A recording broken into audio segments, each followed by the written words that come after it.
Memang di dalam Islam itu nggak boleh memasukkan hasyafah ke dalam farji sang istri ataupun lewat lubang belakang ketika haid ataupun ketika sedang nifas. Tetapi di dalam fikih, di dalam Islam itu tidak dilarang seorang istrinya itu menyenangkan suaminya. Artinya menyenangkan suaminya itu adalah boleh, walaupun istrinya itu sedang haid. Jadi jangan mentang-mentang nanti Fahmi nikah karena aku sedang haid, jadi aku gak mau tidur sama kamu. Takut Iya, gitu. ya itu karena kalau misalkan sampai nggak mau tidur sama suami itu berarti nggak paham ilmunya. Harusnya lagi haid juga ya tidur aja. Kalau suami pengen nanti gimana? Ya senangin aja suaminya. Teh Fahmi ngerti gak apa maksudnya menyenangkan itu? Enggak teh, soalnya kan belum. Soalnya belum apa. Jadi gak ngerti ya.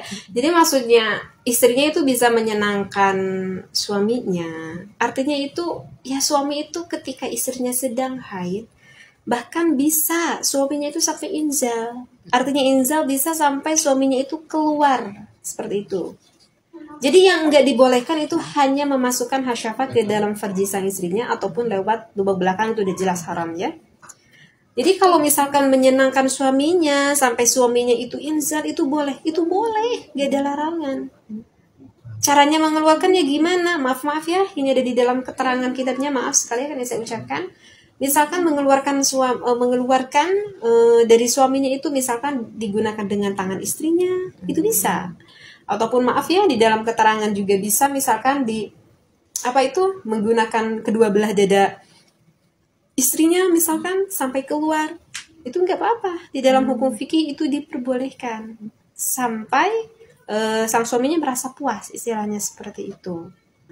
Jadi oleh kedua belah dada istrinya itu juga boleh. Yang enggak boleh, yang diharamkan adalah misalkan ketika istrinya yang sedang haid ataupun sedang nifas misalkan. Sedangkan kan nifas itu lama, bisa sampai 40 hari, kadang ada bisa yang sampai 50 hari.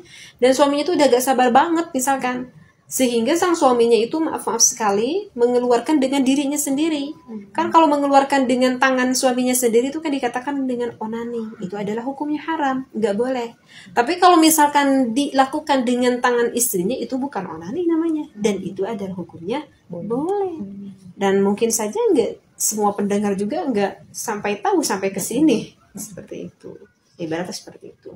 Jadi boleh gitu ya teh, menyenangkan suami meskipun kita dalam keadaan haid ataupun nifas gitu. Ya. Jadi ada tapi sesuai batasan gitu ya teh. Ya, artinya batasannya cukup itu aja. Nggak boleh memasukkan hasyafah ke dalam farjinya sang istri. Makanya diperlukan seorang wanita yang cerdas, wanita yang piawai, yang bisa membahagiakan suaminya gitu.